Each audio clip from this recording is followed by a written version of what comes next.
인사합시다. 할렐루야.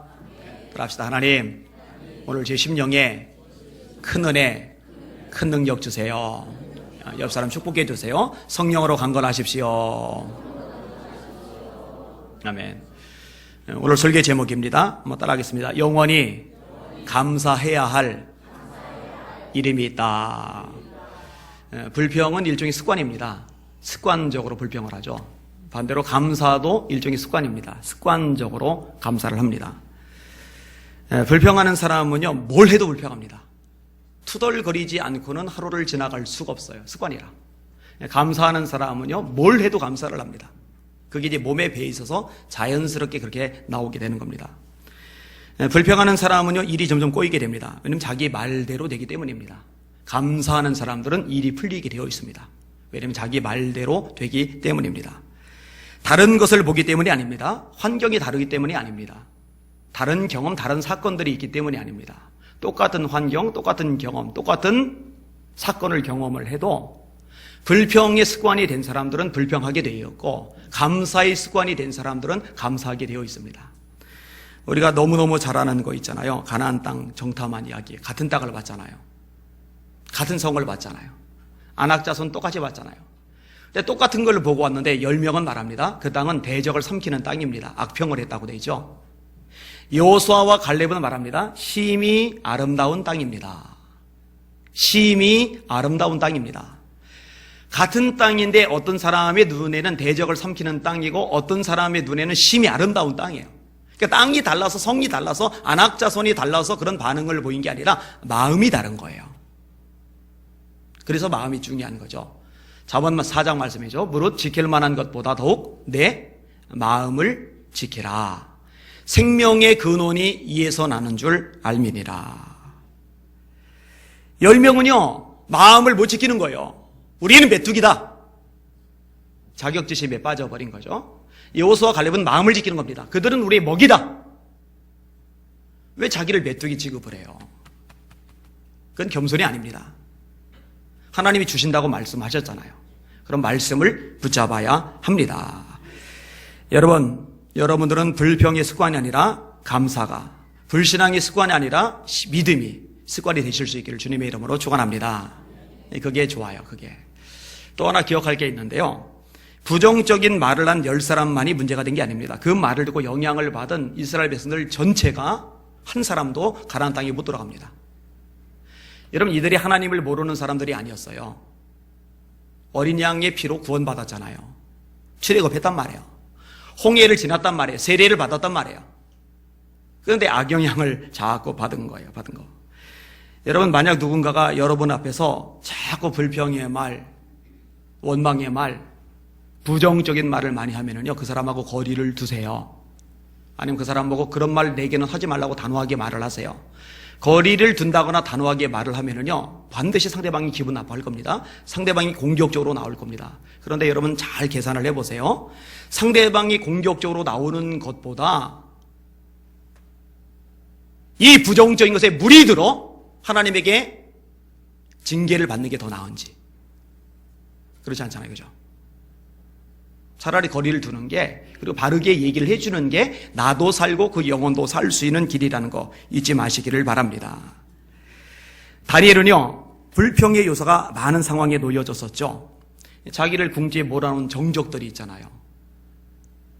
그 정적들을 향해서 다니엘이 욕을 할 수 있어요. 저 나쁜 놈들, 나를 죽이려고, 사자굴에 집어넣으려고 저런 술수를 써? 막 미워가지고 쏘아붙일 수 있어요.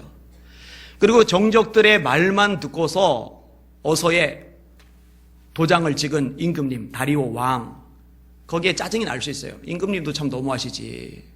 나를 그렇게 아낀다고 하시면서 저놈들이 왕 외에 다른 신이나 다른 사람에게 뭔가 구하면 사자굴에 집어넣기로 한 이 법률, 이거 나를 잡아놓기 위한 건데 왕이 조금만 생각하셨으면은 이거 눈치채셨을 텐데, 참 짜증스럽네. 그런 거 없죠? 내가 하나님 말씀대로 살았는데, 하나님의 뜻대로 살았는데, 하나님을 위해서 정직하게 진실하게 기도하며 순종의 삶을 살았는데 내 삶이 왜 이렇게 꼬였지? 하고 툴툴거리는 거 없죠? 그때 뭘 합니까? 감사를 합니다. 왜냐하면 감사가 습관인 사람은 상황이 어떻든 감사가 그냥 나오는 거예요. 전에 하던 대로 하루에 3번씩 하나님께 기도하고 감사했다라. 전에 하던 대로. 이게 뭐예요? 이게 습관인 거죠. 늘 기도하는 게 습관이에요. 늘 감사하는 게 습관이에요. 그러니까 꼴 보기 싫은 인간들이 나를 함정에 집어넣는데 정신나간 왕이 판단 못하고 나를 죽이게 생겼는데 하나님이 아무것도 안 하고 뒷짐지고 계신 것만 같았는데 그런데도 하루 3번씩 기도하고 하루에 3번씩 감사하고. 이 다니엘의 모습은요, 제게 굉장한 도전을 줍니다. 그래서 저도 힘들 때가 있어요. 속상할 때가 있어요. 이렇게 마음이 상할 때가 있단 말이에요. 또 힘들 때가 있단 말이에요. 그럴 때면은요, 다니엘을 이렇게 떠올려요. 아니면 사도 바울을 떠올려요. 그러면은 제 마음속에 이런 것들이요, 사르르 녹아져요. 그리고 마음속에 평안히 임하면서요, 감사가 다시 나오기 시작을 해요. 제가 말씀을 준비하면서 이번 주간에 감사할 일은 뭐였나 한번 생각을 해봤어요. 첫 번째로 전교인 수련회. 거리가 멀어서 많이 못 갈 줄 알았는데 많이 갔어요. 10명만 돼도 간다라고 생각을 했는데 한 50여 명이 갔어요. 얼마나 감사한 일입니까? 또 분위기가 좋았어요. 참 감사했어요. 마지막 날 아쿠아 플래닛에 이제 방문을 했는데 처음에 요 얘기가 나설 때 제가 좀 시큰둥했어요. 사실 정해진 스케줄인데 자꾸 다른 얘기하는 건 좋진 않아요. 그런 건 가급적 앞으로 안 하시는 게 좋아요. 그럼에도 불구하고 제가 마음이 움직였던 것은 연세 드신 분들 몇 분이 이번에 못 가면은 평생 못 갈지도 모르는데, 근데 그 말이 제 마음에 이렇게 짠했어요. 사실은 이 제주도 가기 전에도 우리 우장로님이 제주를 한 번도 못 가보셨다고 하더라고요. 우리 청년 중에도 홍동에도 못 가본 분들이 있더라고요. 저는 1년에 몇 번씩 가잖아요. 강의 때문에 가긴 하지만. 근데 그게 저한테 좀 마음이 좀 그랬어요. 이렇게. 야.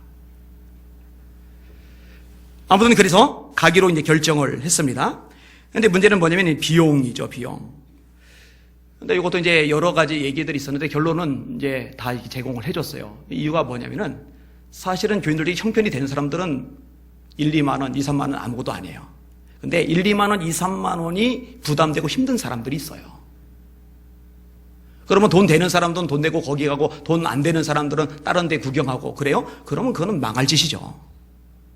그래서 이제 다 같이 가는 걸 했습니다. 또 하나의 작은 요인은 너무 더웠다는 거. 만약 그날 원래 코스대로 섭지코지에 갔다면은 병들 많이 났을 겁니다. 이번에 애기들 3명이 갔다 오고 나서 다 병 났더라고요. 조금 전에 빗쌤 형제 아들 아이를 이제 안수기도를 해줬는데 수족구가 이렇게 또 났더라고요. 애들이 예배 시간에 강사님 강의할 때 앞에서 같이 강의를 하더라고요. 그때 잠을 자면 좀 덜 피곤할 텐데 만약 섭지코지까지 같이 갔으면은 많이 또 힘들었을 것 같아요. 진짜 제가 감사했던 것은요, 강사의 메시지입니다. 너무너무 은혜를 많이 받았어요. 강사 선정을 참 잘했어요. 담임 목사도 은혜를 받아야 되거든요. 얼마나 막 울음이 터져 나왔는지 주체가 안 되는 거예요. 진짜 많이 울었어요. 은혜 받아서. 그리고 또 하나 감사한 게 뭐냐면은 강사를 부르다 보니까 제가요, 자유롭게 편안하게 이렇게 돌아다닐 수가 있었어요. 우리 수련회 같은 거 기억을 해보세요. 여러분들 물놀이 막 가고 그럴 때 저는 숙소에 혼자 있어요. 거기서 뭐해? 설교 준비해요. 거기서 기도해요. 이번에도 만약에 제가 저녁 집회 인도자였으면요, 저는 완전히 이거 매여가지고 진짜 아무것도 못해요. 막 그거 돌아다녀도 마음이 환경이 가지도 못해요. 막 거의 집중돼가지고. 그래서 참 감사했다 생각을 해요. 두 번째 감사의 요소는요, 학생의 수련회입니다. 사실 우여곡절이 있어요. 우리 오래된 15인승 프레지오가 평택 부근에서 섰어요. 이게 피곤했나 봐요. 덥고 힘들었나 봐요. 전화가 와가지고 제가 저 예관교회 좀 큰 교회인데 거기 목사님한테 전화를 해서 차 하나 빌려주세요 하고 빌렸어요. 태워다 주고서 도로 가져다 주는 조건으로. 그런데 그 사이에 렌트를 또 했더라고요. 그래서 다시 전화해서 차 안 빌릴게요 라고 얘기를 했어요. 근데 렌트하길 잘했죠. 왜냐면 거기 가서도 이동하는데 계속적으로 써야 되니까. 근데 이번에요, 제일 많이 갔습니다. 학생들이 참 많이 갔어요. 그리고 이것저것 프로그램 또 노는 것도 바나나 보트도 타고 그랬더라고요. 그래서 누가 저보고 비용이 좀 들었겠다고 그래서 비용 더 들어도 된다고. 애들만 더 많이 전도되고 더 많이 애들이 모이들어서 말씀 들을 수 있다면요, 이거 마음껏 쏟아야죠. 근데 진짜 이번에 많이 갔어요. 얼마나 기쁘고 감사한지 모릅니다. 토요일날 제가 여기 도착을 하고 나서 애들이 지하에 와 있다고 그래서 이제 지하에 갔어요. 가서 애들한테 이제 인사를 하고, 특별히 감사한 것 중에 하나가요, 박미자 선생님이 저기 있는데 형섭이 대표님입니다. 형섭이. 우리 형섭이가 방황기거든요. 요즘 교회를 안 나왔어요. 지난번에 우리 박미애 집사님 오빠가 돌아가셨을 때 홍성 신방을 갔다가 거기서 형사님께 한번 안아줬어요. 제가 변한 것 중에 한 부분입니다. 예전 같았으면 예배도 똑바로 안 드린다고 불러놓고 일정 훈계를 냈을 텐데, 그렇게 마음이 힘든 아이, 마음이 닫혀진 상태의 아이에게 훈장해봐야 효과가 없어요. 품어주는 게 좋죠, 그럴 때는. 오늘도 어제도 이제 와서 다른 애들 얘기하고, 특별히 형섭이한테 따로 한 명 지목해가지고 너 갔다 왔다며 잘했다 하고 칭찬을 해줬어요. 얼마나 감사한 일입니까? 세 번째 감사의 요건은요, 화요일 날 밤에 우리가 이제 도착을 하고 나서 수요일에 제가 밀양으로 또 내려갔어요. 근데 제가 부담이 되게 많았습니다. 왜냐면 장애인 말씀 캠프거든요. 장애인들과 그 다음에 자원봉사자들이 한 300여 명이 모여서 이제 말씀 집회를 여는데, 이게 휠체어에 앉아있는 사람들이 많고, 예배 중간에 장정 둘이 앞뒤에서 번쩍 들어가지고 막 이동을 하고, 그리고 설교를 하는데 어쩔 수 없어요. 몸을 못 가누니까 누워있어요. 누워있는 사람들. 누워서 이렇게 고개만 이러고 이제 말씀을 듣고. 그러니까 이게 분위기가요, 이게 여기는 여러분들처럼 딱 반듯하게 앉아서 이렇게 집중하는 상황이 아니기 때문에 이 보통 문제가 아니에요. 얼마나 부담이 되는지. 근데 감사한 이유가 뭐냐면은 중보기도 팀 때문입니다. 이 중보기도 팀이 저를 위해서 수요 예배 끝난 후에 집중적으로 기도를 해주잖아요. 그동안 이 교사들이 여름 성경학교 준비 때문에 참석을 못하다가 성경학교 마치고 다시 합류를 했더라고요. 이제 그때는 이제 저만을 위해서 집중적으로 기도를 해요. 근데 그 기도가요, 굉장히 능력 있게 작용을 해줘요. 지금 나노 권사님이 팀장이신데 성 권사님 중심으로 이게 진행이 좀 잘 되고 있어요. 여러분들도 감동이 되시면 합류하셔서 같이 기도를 해주시기를 바랍니다. 제가 아내한테도 따로 문자를 보냈어요. 마음이 내가 좀 되게 무겁거든, 기도해줘. 다음 주에 이제 연합집회가 있는데 거기에 담당하시는 목사님이 저한테 전화를 했어요. 그럼 그 얘기를 해야 되잖아요. 근데 그 얘기하고 나서 제가 엉뚱하게, 근데 주 목사님, 지금 내가 이런 상황에서 말씀을 전해야 되는데 마음이 지금 안 좋거든요, 무겁거든요. 그러니까 저를 위해서 기도를 해주세요. 제가 오죽하면 그러겠어요. 요청을 그렇게 했어요. 근데 하나님이 정말 역사를 많이 해주셨습니다. 총진행이신 분이 홍준기 목사님이신데, 이분에게 어떤 분이 메시지를 보냈어요. 메시지를 보냈는데 그 메시지 내용을 페이스북에다 올리셔서 제가 읽었습니다. 그 내용을 제가 인용하겠습니다. 홍준기 목사님께서 섬기시는 장애인과 함께하는 말씀 캠프에서 저희 교회 중고등부 학생들 10명이 참석했습니다. 3박 4일 일정을 마치고 아이들과 식사를 하며 대화를 나눴는데, 내년에도 꼭 참석하고 싶다는 아이들도 있었고, 고3 남학생 가운데 한 명은 자기 인생에서 가장 많이 울었고 가장 의미 있는 3박 4일이었다고 고백을 했습니다. 할렐루야. 너무너무 감사했어요. 특별히 사실 처음에 무거웠던 이유 중에 하나가 뭐냐면, 중학생 애들 한 40여 명이 왔는데 자원봉사로 온 거예요. 학교에 제출해야 된다면서요, 봉사 그 흔적을. 근데 그것 때문에 왔는데, 교회를 안 다니는데 이 자원봉사 때문에 왔고, 그것 때문에 이제 말씀을 들어야 되는데, 요즘 중학생 애들에게, 교회 안 다니는 애들에게 특별히 설교를 한다, 이건 보통 일이 아니거든요. 근데 하나님이 역사를 해주셨어요. 그래서 너무너무 감사해요. 제가 예수 안 믿는 애들 많이 있다는 정보를 접했기 때문에, 또 장애인들 때문에 가족들이 따라왔는데 가족들 중에 예수 안 믿는 가족들이 많았다는 얘기를, 정보를 들었기 때문에 복음을 전하고 구원 초청을 하는데요, 와, 하나님 역사시니까 다 일어나요. 다. 예수님을 영접했어요. 얼마나 감사한지 모릅니다. 자, 한 가지만 더 인용을 하겠습니다. 이현수 시인님이란 분이 있습니다. 이분이 사업을 하세요. 40살에 사업을 시작을 했고, 이게 성공을 해서 직원을 꽤 건너린, 또 이제 제법 규모가 큰 기업체를 일궜어요. 근데 이분이 제 책을 읽었어요. 기적입니다. 다 기적입니다. 그리고 이제 서평을 썼습니다. 이 서평 내용을 여기다 써오기는 했는데 그냥 건너뛰도록 하겠습니다. 근데 이분이 자기만 책을 읽는 게 아니라 주변 사람들에게 책을 읽으라고 권해서 여러 사람들이 책을 샀어요. 근데 이분이 불교신자거든요. 제가 목사거든요. 이게 불교신자가 목사책을 사서 읽고 나서, 그리고 다른 불자들이 그 밑에다가 이렇게 댓글을 달았는데, 그 불자들 보고 이분은 우리하고 종교는 다르지만 이 책 읽어보라고, 감동된다고, 정말 좋다고 소개를 해주니까 불자들이 나도 사서 보겠다고. 그 책 내용이 뭐예요? 하나님에 대해서 증거하는 거잖아요.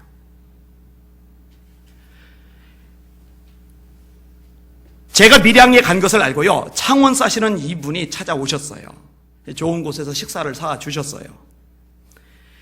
그분은 이제 불자, 저는 목회자. 근데 밥을 사주잖아요. 이건 찬스입니다. 기도를 해드리고 싶은데 괜찮으시겠습니까? 괜찮다고 그러죠. 어떡하겠어요. 그래서 그분을 위해서, 그분의 아내를 위해서, 구례가 있는 아들을 위해서, 그리고 아직 학생인 아이를 위해서 간절하게 기도를 해 주었어요.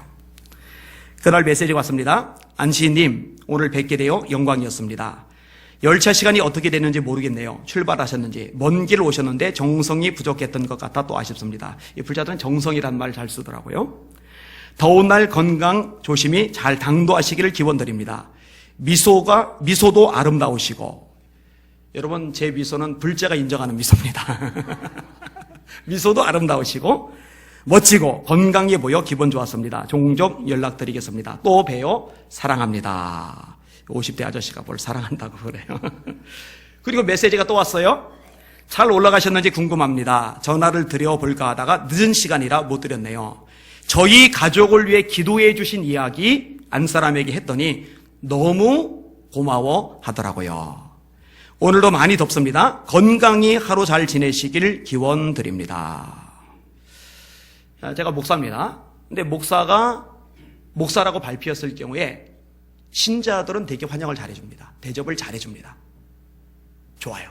근데 문제는 목사라고 밝혔을 경우에 일반인들은요, 그렇게 썩 좋은 반응이 아니에요. 불자다, 타종교 신자다, 그러면 근처 안 옵니다. 접근 금지입니다. 상대를 안 해요. 제가 이것 때문에 고민을 되게 많이 했어요. 어떻게 하면 이 접촉종을 마련을 할까? 그래서 시도한 것들이 몇 가지가 있는데 그 중에 하나가 문학입니다. 문학. 그래서 페이스북상에다 문학 그룹을 만들었고, 그게 우리나라에 있는 문학 그룹 수백 개 중에 가장 활성화가 되고 가장 잘 움직여지는 그룹입니다. 그리고 문학 잡지를 만들었고, 그리고 이것을 계기로 일반인들이 접근해 오는데, 제가 목사인 줄 뻔히 아는데도 이현수 시인처럼 찾아오는 거예요. 다음 달에 시집을 한 권 내는데 그 추천사도 저한테 써달라고 해서 제가 써줬어요. 지난번 시상식 때도 왔는데 젊은 시인 하나, 기독교인 아니에요. 제가 예수 믿으러 전도를 했어요. 제가 쫓아가면 도망을 갈 사람들이 이런 문학이라는 매개체를 통하니까 알아서 전국에서 찾아오는 거예요. 사방에서 찾아오는 거예요. 저를 만나러 오는 거예요. 그럼 그들에게 내가 만난 하나님에 대해서 소개할 수 있는 기회가 주어지는 거예요. 그래서 너무너무 감사했어요. 이렇게 감사의 얘기 여러분에게 잠시 나눴습니다. 오늘 본문에 보면 시편 기자는요, 믿음의 눈을 가진 사람입니다. 믿음의 눈을 가진 사람은요, 믿음의 말을 합니다. 그런데 믿음의 말을 할 줄 아는 사람들은 결론적으로 감사로 모든 것을 마무리 짓습니다. 오늘 본문의 구조가 그렇게 되어져 있어요. 자, 같이 볼게요. 먼저 믿음의 고백, 승리에 대한 고백이 나옵니다. 5절을 읽겠습니다. 시작. 우리가 주를 의지하여 우리 대적을 누르고 우리를 치러 일어나는 자를 주의 이름으로 밟으리이다. 7절 시작. 오직 주께서 우리를 우리 원수들에게서 구원하시고 우리를 미워하는 자로 수치를 당하게 하셨나이다. 여러분, 지금 싸움의 상황, 전쟁의 상황입니다만 지금 전쟁 결과가 나온 다음의 얘기입니까? 아직 나오기 전의 얘기입니까? 나오기 전의 얘기입니다. 뭐라고 돼 있어요? 우리를 치러 일어나는 자를 밟으리이다. 결과가 나온 다음에는 밟았습니다 라고 나올 거 아니에요? 근데 밟으리이다. 믿음의 말을 하는 거죠. 여러분, 여러분의 인생에 대해서 이야기를 끄집어낼 때요, 절대로 부정적인 얘기 하지 마세요. 나는 틀렸어. 내 인생은 뭘 해도 꼬여. 내 인생 참 비참해. 한심해. 바보 같아. 왜 그렇게 말하지 말라고 말씀을 드리냐면요, 하나님이 말씀하셨어요. 따라합시다. 내 귀에 들린 대로 내가 그들에게 행하리라. 우리 죽었습니다. 10명 죽었잖아요. 그들은 우리 먹입니다. 먹어 치우잖아요. 여러분, 믿음의 말을 하셔요. 하나님이 나와 함께 하십니다. 내가 지금 이런 일을 시작하는데 하나님이 역사하실 것입니다. 내 인생 잠시 고난과 어려움과 시련이 아픔이 있긴 하지만 하나님이 마침내 승리하게 하십니다. 내 주변에 하나님이 좋은 동역자들 많이 붙여주실 것입니다. 나를 괴롭히고 지치게 하는 원수가 내 발에 밟히게 될 것입니다. 이게 이제 믿음의 말을 하는 말이에요. 오늘 본문에 그렇게 고백을 하고 있잖아요. 근데 그렇게 승리를 주시는 근원이 뭐냐? 하나님이에요. 우리가 주를 의지하여 라는 표현이 나오죠. 그 다음에 오직 주께서 라는 표현이 나와요. 여러분, 하나님이 기뻐하시는 믿음의 모습이 뭐예요? 하나님을 의지하는 겁니다. 시편 146편에 이렇게 말씀합니다. 귀인들을 의지하지 말며, 귀인들이 뭐예요? 돈 있는 사람. 귀인들이 뭐예요? 권력 있는 사람. 귀인들이 뭐예요? 사회적으로 영향력 있는 사람. 그런 사람들은 우리를 도울 수 있다고 생각이 되잖아요. 근데 하나님은 말씀하세요. 의지하지 마. 귀인들을 의지하지 마. 귀인들을 의지하지 말며 도울 힘이 없는 인생들을 의지하지 말지니 그의 호흡이 끊어지면 흙으로 돌아가서 그날의 도모가 소멸하리로다. 야곱의 하나님을 자기 도움으로 삼으며 여호와 자기 하나님에게 소망을 두는 자는 복이 있도다. 할렐루야. 여러분, 복 있는 사람 되시길 주님의 이름으로 축원합니다. 특별히 강조하고 싶은 구절이 있는데 뭐냐면 주의 이름으로. 원수를 밟는데 주의 이름으로. 여러분, 여러분에게 주님의 이름이 있으세요? 대답하는 분들은 없으십니까? 다시. 여러분들에게 주님의 이름이 있으세요? 능력의 이름인 줄 믿으세요? 권능의 이름인 줄 믿으세요? 그 이름을 활용하시길 주님의 이름으로 축원합니다. 자, 골리앗이 앞에 있어요. 커요. 떡대가 장난이 아니에요. 갑옷을 입었어요. 방패든 자가 대신 막아줘요. 창이 배틀죄만 합니다. 그 앞에 선 다윗은 조그매요. 맨몸이에요. 방패로 막아주는 사람도 없어요. 주머니에 조약돌 몇 개, 그리고 몰매밖에 없어요. 이건 게임이 안 됩니다. 근데 여러분, 다윗의 진짜 무기는요, 이 몰매가 아닙니다. 다윗이 이렇게 말합니다. 너는 칼과 창과 단창으로 내게 오거니와 나는 네가 모욕하는 이스라엘 군대의 하나님 만군의 여호와의 이름으로 네게 간다. 몰매를 들고 가지만 나는 몰매 들고 네게 간다. 너는 칼, 창, 단창인데 나는 몰매 들고 네게 간다. 이렇게 안 해요. 만군의 여호와의 이름으로 네게 간다. 뭘 가지고 있는 거예요? 하나님의 이름을 가지고 있는 거잖아요. 베드로하고 요한이 성전에 기도하러 갑니다. 성전 미문에 안전뱅이 거지가 한 푼 주세요 하고 구걸을 하고 있어요.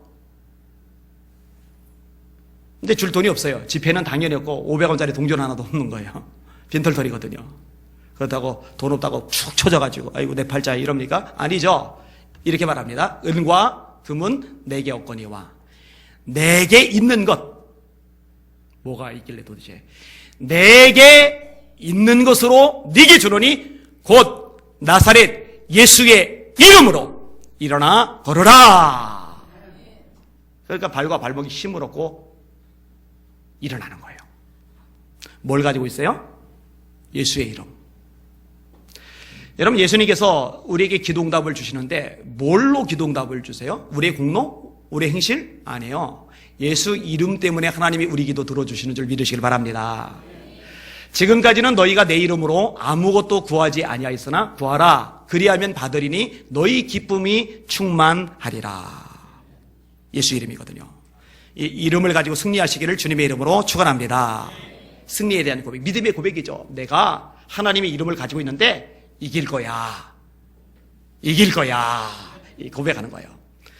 그런데요, 이것은 근거가 자기가 아니고 하나님이잖아요. 따라서 자기의 한계에 대한 인식은 뚜렷합니다. 이 두 번째 부분입니다. 따라합시다. 자신의 한계에 대한 인식. 6절 같이 읽을게요. 시작. 나는 내 활을 의지하지 아니할 것이라 내 칼이 나를 구원하지 못하리이다. 여러분, 한계를 가지지 않은 사람은 없어요. 근데 이 한계를 아는 게 나쁜 게 아닙니다. 자기 한계를 뼈저리게 느끼잖아요. 이게 유익해요. 왜냐하면 겸손해집니다. 한계를 알아야 겸손해져요. 이 한계를 아는 사람은요, 뭔가 잘 풀렸을 때, 일이 성공적으로 잘 진행되었을 때 하나님께만 영광을 돌립니다. 자기가 한 게 아니라는 걸 알아요. 하나님이 안 도와주셨으면 안 된다는 걸 알아요. 그래서 바울이 고백하는 거예요. 바울도 한계를 아는 사람이거든요. 나의 나된 것은 내가 아니요 나와 함께 하신 하나님의 은혜로다. 그러니까 자기의 능력, 역량에다 공을 돌리지 않고 하나님께만 돌려드리는 거예요. 바울만큼 위대한 목회자가 어디 있습니까? 정말 큰 일을 하고 나서 망가지는 목회자가 이유가 뭐냐? 자기 한계를 모르는 거예요. 자기가 잘나서 잘됐다고 생각을 하는 거예요. 착각이죠. 은혜. 나와 함께 하신 하나님의 은혜로다. 다윗도 똑같이 고백하죠. 나는 누구며 내 집은 무엇이간데 나로 여기에 이르게 하셨나이까. 나 아무것도 아닌데 한계를 알아요. 우리 집안 아무것도 아닌데 한계를 알아요.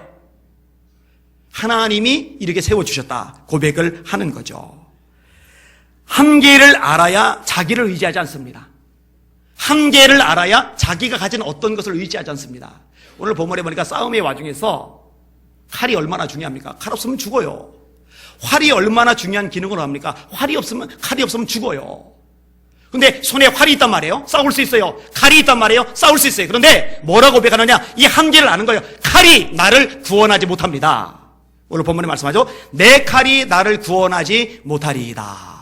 내가 가진 것, 이게 대단해 보이지만, 이게 중요해 보이지만, 가치 있어 보이지만, 꼭 필요해 보이지만, 이것만 가지고는 안 돼요. 한계예요, 한계. 내가 돈 좀 있다고 이 돈 가지고 될 것 같지만 한계가 있어요. 건강 한계가 있어요. 자녀 한계가 있어요. 인맥 한계가 있어요. 내 노력, 능력, 역량 한계가 있어요.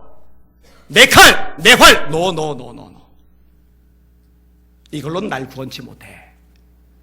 이걸로는 내가 이 난간 뚫고 갈 수 없어. 이게 깨달아져야 하는 거죠. 내 주먹을 믿지.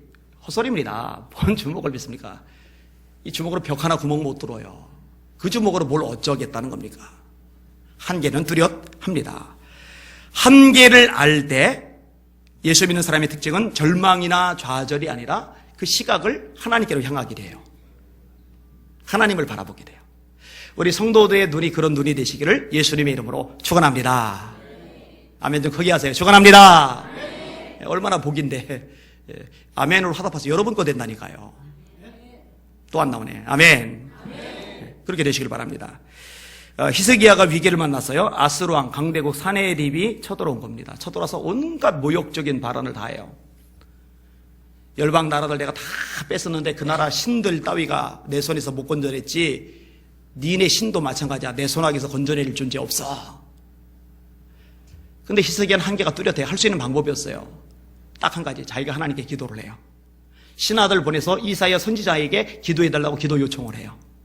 여러분들이 할 수 있는 거, 하나님께로 눈을 돌리고 하나님께 기도하는 거, 하나님의 종인 저에게 와서 기도 요청하는 거. 아무것도 할 수 없어도 그 두 가지는 할 수 있죠. 여러분 기도하는 거, 저에게 기도 요청하는 거 할 수 있죠. 이사야가요 이렇게 이야기를 합니다.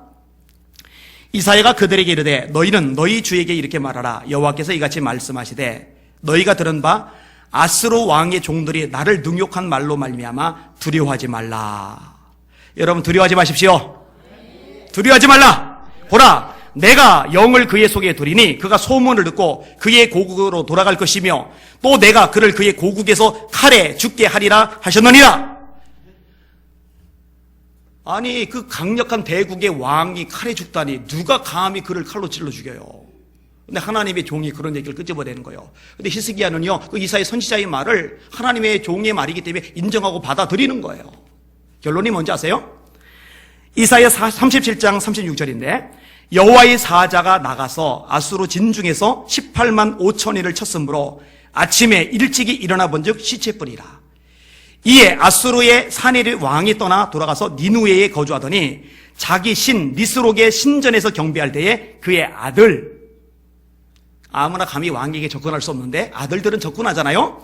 그의 아들 아드람 멜렉과 사리셀이 그를 칼로 죽이고 아라라 땅으로 도망하였으므로 그의 아들 에살핫돈이 이어 왕이 되니라. 두 아들 손에 암살당해 죽었어요. 그리고 또 다른 아들인 에살핫돈이 왕위를 승계하게 됩니다. 하나님 바라보길 잘했죠. 자, 믿음의 고백, 자기 한계에 대한 인식, 그리고 하나님을 바라보고 하나님의 역사를 경험한, 그리고 경험을 기대하는 이 시편 기자의 마지막 고백이 뭐냐? 따라합시다. 감사의 고백. 자, 8절을 같이 읽을게요. 시작. 우리가 종일 하나님을 자랑하였나이다. 우리는 하나님의 이름에 영원히 감사하리이다. 하나님을 자랑했대요. 여러분 하나님을 자랑했다라는 말을 다른 단어로 바꾸면 뭘까요? 하나님을 자랑하는 거예요. 하나님 이런 분이시오. 하나님은 나의 반석, 하나님은 나의 생명, 하나님은 나의 산성, 하나님은 나의 모든 것, 위대하신 하나님. 뭐예요 이게? 네, 찬양. 여러분, 하나님이 저를 창조하신 목적이 뭐죠? 여러분들을 창조하신 목적이 뭐죠? 찬양이에요, 찬양. 이 백성은 내가 나를 위하여 지었나니 곧 나의 찬송을 부르게 하려 함이라. 우리에게는 하나님을 자랑할 이유가 있어요. 찬양할 이유가 있어요. 예수님을 보내주셨잖아요. 예수님이 저와 여러분의 모든 죄를 대신 짊어지고 십자가에 매달려 죽임당하셨잖아요. 그리고 죽은 지 3일 만에 살아나셨잖아요. 이 예수님을 믿는 자마다 하나님의 자녀가 되는 권세를 주셨잖아요. 여러분, 예수님을 인생의 주님으로 영접하셨습니까? 예수님이 십자가와 부활을 믿습니까? 여러분이 그럼 하나님의 아들과 딸이라는 거 믿습니까? 그러면 찬양할 이유가 있는 줄 믿으시길 바랍니다. 우리는 찬양할 이유가 있단 말이에요. 시편 150편 유명한 찬양 시편이죠. 할렐루야. 그의 성소에서 하나님을 찬양하며 그의 권능의 궁창에서 그를 찬양할지어다. 그의 능하신 행동을 인하여 찬양하며 그의 지극히 광대하심을 인하여 찬양할지어다. 나팔 소리로 찬양하며 비파와 수금으로 찬양할지어다. 소고치며 춤추어 찬양하며 현악과 퉁소로 찬양할지어다. 큰 소리 나는 재금으로 찬양하며 높은 소리 나는 재금으로 찬양할지어다. 호흡이 있는 자마다 여호와를 찬양할지어다. 할렐루야. 우리 하나님 찬양하십시다. 그 다음에 이 하나님을 찬양하는, 하나님을 잘하는 것과 함께 나오는 게 뭐냐? 내가 하나님 이름, 그 이름에 영원히 감사하겠다라는 고백이 나와요. 우리는 하나님의 이름에 영원히 감사하리이다. 한 번 감사하고 끝낼 수가 없는 거죠. 잠깐 감사하고 끝낼 수가 없는 거죠. 영원히. 영원은 시작이 없는 거죠. 끝이 없는 거죠. 중단이 없는 거죠. 쉼이 없는 거죠. 이런 감사가 저에게, 여러분에게 늘 임하시기를 주님의 이름으로 축원합니다. 제가 서론 부분에서 말씀을 드렸어요. 불평은 습관이라고, 감사는 습관이라고. 습관이 되면요 습관처럼 하게 됩니다. 감사가 습관이 되면 습관처럼 감사가 계속적으로 나오게 됩니다. 우리 성도들이 그런 복 있는 성도들 되시기를 주님의 이름으로 축원합니다. 닉 부이치치에 대해서 많이들 아실 거예요. 워낙 유명하니까. 이분이 태어날 때 기형아로 태어났죠. 양쪽 발이 다 없어요. 사진 봤죠? 이게 다 없어요. 이게 의수도 못 키울 만큼 짧더라고. 이게 양쪽 다리가 다 없어요. 그 다음에 엉덩이 밑쪽으로 이게 오리발처럼 이렇게 발 하나만 이렇게 딱 나왔어요. 이거 그걸로 이렇게 딱 해서 겨우 이렇게 납작하지만 반토막이지만 이렇게 서 있더라고요. 이분이 이제 여학생들, 학교에서 여학생들에게 강의하는 동영상을 제가 최근에 봤는데, 강의를 보다가 제가 울었어요. 마음이 정말 짠하더라고요. 거기는 여학생들을 보고 이 팔다리 없는 닉 부이치치가 이렇게 얘기합니다. 여러분은 아름다워요. 여러분들은 꾸미지 않아도 아름다워요. 요즘 여학생들 열등감, 자격지심 많습니다. 비교의식 많습니다. 왜 나는 좋은 부모 없을까? 나는 왜 돈이 없을까? 나는 왜 이쁘지 않을까? 나는 왜 날씬하지 않을까? 이 매스컴, 언론, 미디어, 방송, 잡지 통해서 워낙 그런 것들이 마치 세속화된 것들이 모델화가 되다 보니까 이것과 비교하면서 그거 가지지 못한 상대적인 박탈감을 너무나 많이 가지는 거예요. 오히려 인터넷, 텔레비 없는 아프리카 아이들은 비교 대상이 없어서 행복지수가 높대는데, 그런 아이들 보고 여러분들은 아름답습니다. 근데 여학생들이 그 강연을 들으면서 울더라고요.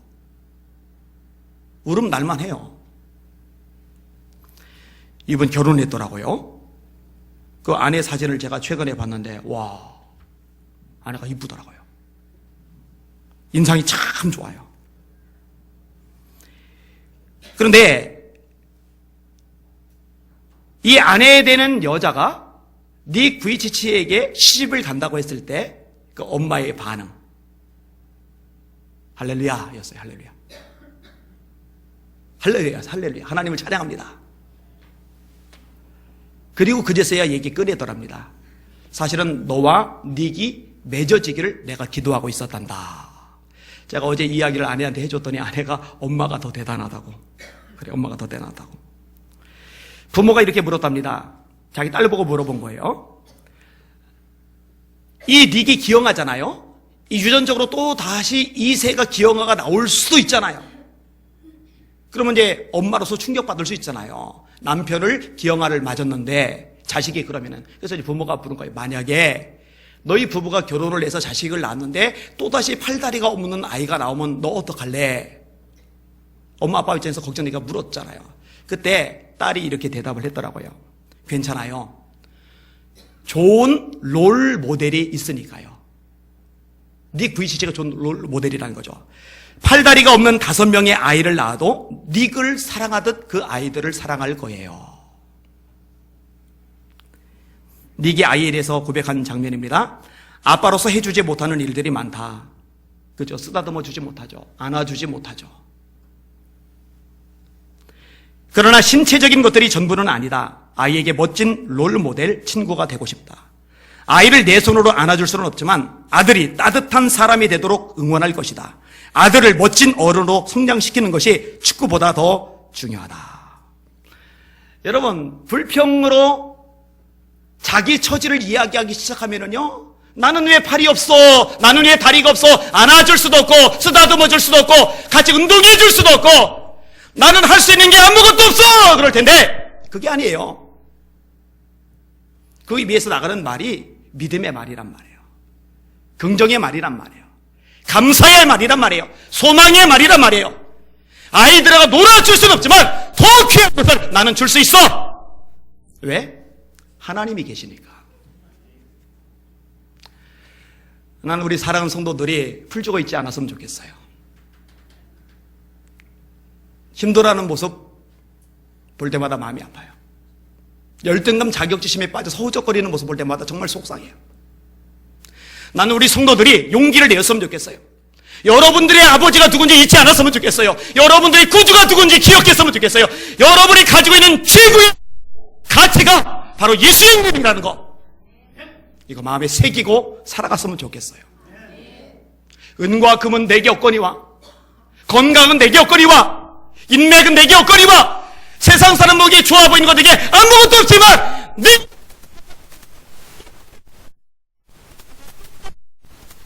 승리,